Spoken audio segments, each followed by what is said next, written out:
మేషరాశి వారికి కొన్ని కార్యక్రమాలలో ఎట్టకేలకి పురోగతిని సాధించగలుగుతారు. కొంతమంది స్నేహితుల ద్వారా, పరిచయస్తుల ద్వారా అనుకున్న కార్యక్రమాలలో పురోగతిని సాధించగలుగుతారు. మానసిక సంతోషాన్ని, ధైర్యాన్ని కలిగి ఉంటారు. దూర ప్రాంత ప్రయాణాలు అనుకూలంగా ఉంటాయి.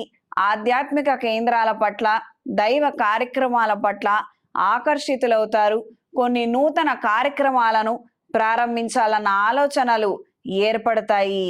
భూ సంబంధమైనటువంటి విషయ వ్యవహారాలలో స్వల్పమైన పురోగతిని సాధించగలుగుతారు. ఇప్పటికే కోర్టులో ఉన్నటువంటి వ్యవహారాలకి మంచి ముగింపు, పరిష్కారం అనేది ఏర్పడే అవకాశం ఉంటుంది. స్నేహితుల ద్వారా, సహోద్యోగుల ద్వారా కార్యాలయంలో కొన్ని కొత్త మార్పుల్ని తీసుకురాగలుగుతారు.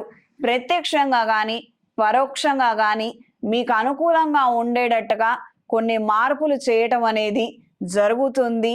ఉన్న దాంట్లో మనం జాగ్రత్తగా ఉండాలి అన్న నేపథ్యంలో మాత్రమే మీ ఆలోచనలు ఉంటాయి. కొన్ని కార్యక్రమాల నిమిత్తం కొత్త రుణాలను చేయవలసినటువంటి పరిస్థితులు అనివార్యంగా పరిణమించవచ్చు.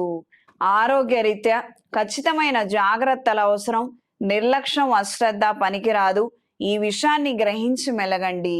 ఈ మేషరాశి వారు అవకాశం ఉన్నట్లయితే రాబోయే మహాశివరాత్రి పర్వదినం నాడు అమృత పాశుపత హోమాన్ని జరిపించండి. ఉద్యోగ ప్రాప్తి, ఉద్యోగంలో అభివృద్ధి, వ్యాపార రీత్యా, ఆరోగ్య రీత్యా మంచి మార్పులు ఏర్పడతాయి. శివపార్వతుల అనుగ్రహాన్ని పొందగలుగుతారు.